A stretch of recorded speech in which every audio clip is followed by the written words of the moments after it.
Hello, আসসালামু আলাইকুম। Champions trophy 2025-এ বাংলাদেশের লক্ষ্য কি হতে পারে, বাংলাদেশের গ্রুপ সঙ্গী কারা, বা বাংলাদেশ কিভাবে খেলতে পারে, বা বাংলাদেশের টার্গেটটা কি হতে পারে? বাংলাদেশ তো সবসময় ওয়ার্ল্ড কাপের আগে বলে যে আমাদের target next world cup. So champions ট্রফির আগে তারা কি বলবে? 2017 সালের যে চ্যাম্পিয়ন্স ট্রফি ছিল সেখানে কিন্তু বাংলাদেশের পারফরমেন্স ছিল টপ ক্লাস, তারা সেমিফাইনাল খেলে। সো এরপরে যে চ্যাম্পিয়ন্স ট্রফিটা 2025 সালের, সেটাতে বাংলাদেশের পরিকল্পনা কি হতে পারে, বা তাদের যে শেষ পর্যন্ত লক্ষ্য কি হতে পারে, এইসব বিষয় নিয়ে কথা বলবো। সাথে আছে মিরিজান। ভিডিওটা যদি ভালো লাগে অবশ্যই চ্যানেলটিকে সাবস্ক্রাইব করে পাশে থাকবেন। সো বাংলাদেশ দলের চ্যাম্পিয়ন্স ট্রফি যদিও চূড়ান্ত কোনো কিছুই হয় নাই, কারণ ইন্ডিয়া এখন পর্যন্ত তাদের দেশে খেলতে চাচ্ছে না, বা তাদের দেশে ট্রাভেল করতে চাচ্ছে না। তাদের যে একটা রাজনৈতিক বৈরিতা আছে, এই কারণে ইন্ডিয়া যাইতে চাচ্ছে না। আদৌ পাকিস্তানে চ্যাম্পিয়ন্স ট্রফিটা হবে কিনা সেটা নিয়েও কিন্তু একটা প্রশ্ন থেকে যাচ্ছে। বাট আইসিসির কাছে যে খসড়া একটা গ্রুপ লিস্ট যে পাকিস্তান পাঠিয়েছে, সেখানে হচ্ছে বাংলাদেশের গ্রুপ সঙ্গী হচ্ছে ইন্ডিয়া, পাকিস্তান, নিউজিল্যান্ড। সো এই চারটা দল হচ্ছে এই গ্রুপে। বাকি বি গ্রুপে হচ্ছে অস্ট্রেলিয়া, ইংল্যান্ড, সাউথ আফ্রিকা এবং আফগানিস্তান। সো বাংলাদেশ যে গ্রুপে পড়েছে সেটা হচ্ছে ইন্ডিয়া, পাকিস্তান, নিউজিল্যান্ড। সো এদের এগেনিস্টে বাংলাদেশের যে লক্ষ্যটা, সেটা হয়তো নিউজিল্যান্ডের সাথে বাংলাদেশ ম্যাচটা জিততে পারে। বাট বাংলাদেশের বর্তমান যে পারফরমেন্স, সেটাতে আসলে আমি তো বাংলাদেশের কোনো জয় আশা করতে পারি না ভাই, যেটা সত্যি কথা। আমি হয়তো বলতে পারি যে বাংলাদেশ এখানে অনেক ভালো খেলবে বা অনেক ভালো কিছু করবে, বাট আমি এই আশাটা আমি করতেছি না, কারণ এই বিলাসিতা করার মতো দল বাংলাদেশের বর্তমানে না। এটা যদি 2023-এর ওয়ার্ল্ড কাপের আগের যদি দল হইতো, তাহলে আমি বলতাম যে ভাই এই দলটা নিয়ে সেমিফাইনাল খেলার মতো একটা ফাইট দিতে পারতো। বাট বর্তমান যে দলটা আছে, যে দলের কোনো পারফরমেন্স নাই, কোনো দলের একটা দলের কোনো প্লেয়ারদের কোনো স্টেবল কোনো পজিশন নাই, স্টেবল কোনো পারফরমেন্স নাই, দলের জন্য ভালো দল ভালো করবে এরকম কোনো পারফরমেন্সই নাই, বা বিসিবির যে একটা প্ল্যান থাকা উচিত সেটাও কিন্তু নাই। সো 2023 ওয়ার্ল্ড কাপের পরে কিন্তু বাংলাদেশ চ্যাম্পিয়ন্স ট্রফি যেটা খেলবে সেটা কিন্তু চূড়ান্ত হয় 2025-এ খেলা। বাট এখন পর্যন্ত এসে বাংলাদেশের চ্যাম্পিয়ন্স ট্রফি নিয়ে কোনো ধরনের কোনো প্ল্যান কিন্তু এখনো হয় নাই, যেটা বিগত দিনেও কিন্তু বিসিবি করে আসছে, যে টি-20 ওয়ার্ল্ড কাপের 3 মাস আগে তাদের একটা প্ল্যান হয়। তারপর হচ্ছে শুধু 2023-এর ওয়ার্ল্ড কাপটা বাদ দিচ্ছি, এর আগে যতগুলো ওয়ার্ল্ড কাপ হয়েছে সবগুলোতে হচ্ছে 2-3 মাস আগে হচ্ছে প্ল্যান হয়, এরপরে যা হওয়ার হোক।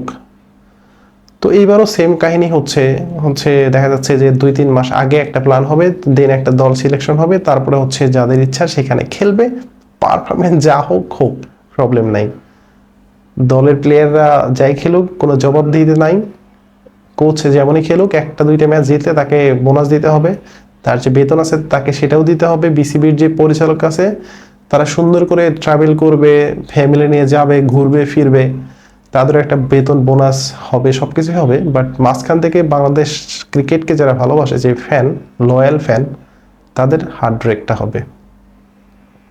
চ্যাম্পিয়ন্স ট্রফি 2017-র কথা যদি চিন্তা করে দেখেন, বাংলাদেশের দলটার পারফরমেন্সটা একটাবার চিন্তা করেন যে কত ভালো পারফরমেন্স ছিল। অস্ট্রেলিয়াকে পিছনে ফেলে তারা সেমিফাইনাল খেলে, সেই দলটা ভালো পজিশনে ছিল, ভালো শেপে ছিল। তখন হচ্ছে জাস্ট র্যাঙ্কিংটা যদি আমি বাদ দিই, তাহলে তখন 1 থেকে 4টা দলের মধ্যে যদি র্যাঙ্কিং হিসাব র্যাঙ্কিং বাদ দিয়ে টপ 4টা দলের মধ্যে যদি দল হিসাব করি, তাহলে বাংলাদেশের নামটা তখন আসতো। বাট এখন আফগানিস্তানের সাথে ম্যাচটা জেতার জন্য তাদের ফাইট করতে হয়, তাদের নেদারল্যান্ডের সাথেও ম্যাচ হারতে হয়।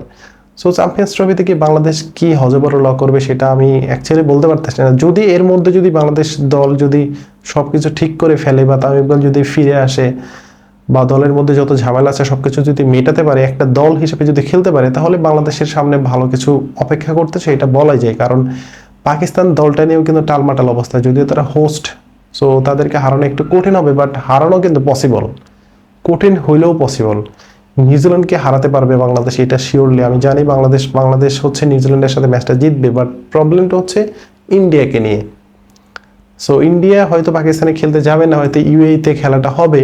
সো এখানে বাংলাদেশ ইন্ডিয়ার সাথে ম্যাচটা কিন্তু হারতে পারে, এটাও চাইলে জিততে পারবে, বাট বাংলাদেশ জিতবে না কোনো একটা কারণে। যাই হোক, সেই কারণ আপনি সবাই জানি, জোকস পার্ট। সো বাংলাদেশ দলের চ্যাম্পিয়ন্স ট্রফিতে যে লক্ষ্যটা থাকা উচিত সেটা হচ্ছে ভালো ক্রিকেট খেলা, ক্রিকেটটাকে এনজয় করা, এরপরে ফলাফল যা হওয়ার হোক। কারণ এই দলটাকে নিয়ে আপনি বিলাসিতা বা অনেক বড় কোনো স্বপ্ন আপনি দেখতে পারেন না, বা সেই স্বপ্নগুলো আপনাকে পূরণ করানোর মতো যে প্লেয়ার দরকার আছে সেই এনাফ প্লেয়ার কিন্তু এই দলের নাই।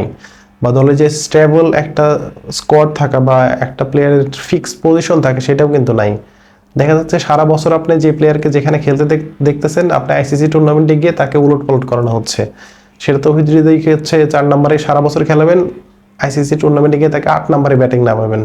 সো এরকমই তো হয়ে আসতেছে। হাথুরু সিং এর যে আমল বা তার যে দাদাগিরি, তাতে হচ্ছে দল যাই হোক হোক, তার যে প্ল্যান সেটা সে করবে, সেটা ওয়ার্ল্ড কাপের মঞ্চে হোক, সেটা টি20 ওয়ার্ল্ড কাপে হোক, সেটা চ্যাম্পিয়ন্স ট্রফিতে হোক, যেখানেই হোক, তার যে প্ল্যান সেটা সে এক্সিকিউট করবে, এটা হচ্ছে তার প্ল্যান। সো এই দলটাকে নিয়ে আমার খুব একটা বড় আশা নেই, কারণ চ্যাম্পিয়ন্স ট্রফিতে বাংলাদেশের ভালো পারফরমেন্স আমি আশা করতেও পারি না, কারণ দলের যে বর্তমান অবস্থা তাতে করে বাংলাদেশ মান সম্মান নিয়ে দেশে ফিরে আসতে পারবে কিনা এটাও একটা প্রশ্ন থেকে যাচ্ছে।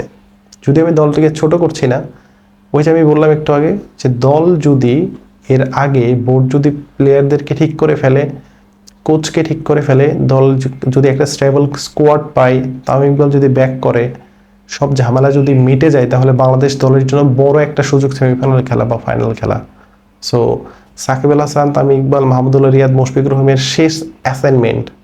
সো বিসিবির উচিত এই 4 জনকে দলে খেলানো, যদি সম্ভব হয় মাশরাফিকে সাথে নিয়ে যাওয়া এজ এ মেন্টার হিসেবে। সো এইসব যদি করতে পারে তাহলে বাংলাদেশের জন্য দারুণ একটা সুযোগ আছে, কারণ এখনই এমন কোনো বড় দল এই সাবকন্টিনেন্টে এসে ইংল্যান্ড, অস্ট্রেলিয়া, নিউজিল্যান্ড ভালো খেলতে পারে না, যার কারণে বাংলাদেশ এখানে ভালো কোনো কিছু করতে পারবে না। সো বাংলাদেশের দারুণ একটা সুযোগ আছে। সো দেখা যাক কি হয়। সো আজকে ভিডিও পর্যন্ত, ধন্যবাদ সবাইকে, আসসালামু আলাইকুম।